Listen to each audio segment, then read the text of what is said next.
కోటమిరెడ్డి శ్రీధర్ రెడ్డిని హత్య చేస్తే డబ్బులే డబ్బులు అని రౌడీ షీటర్లు మాట్లాడుకుంటున్న మాటలు ఆడియో బయటికి రావడంతో ఇప్పుడు తీవ్ర ఉద్వేగానికి లోనయ్యాడు కోటమిరెడ్డి శ్రీధర్ రెడ్డి.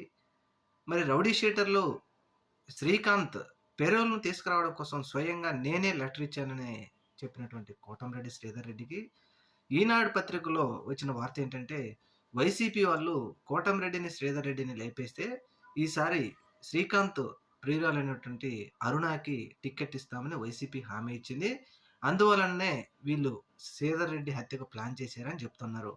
మరి కోటమిరెడ్డి శ్రీధర్ రెడ్డికి హత్యకు ప్లాన్ చేస్తే తెలుగుదేశం పార్టీ పెరోల్ ఎందుకు ఇవ్వాల్సొచ్చింది? అంటే తెలుగుదేశం పార్టీ, వైసీపీ నాయకులు ఇద్దరు కలిసిపోయినారా? అధికారంలో ఉంది తెలుగుదేశం పార్టీనా? లేదంటే వైఎస్ఆర్‌సీపీ పార్టీనా?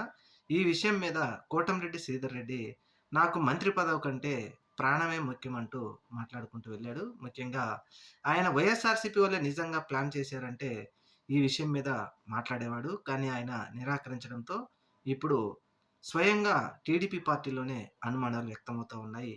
కోటమిరెడ్డి శ్రీధర్ రెడ్డిని హత్య చేయడానికి ప్లాన్ చేసింది ఎవరు అనే దాని మీద.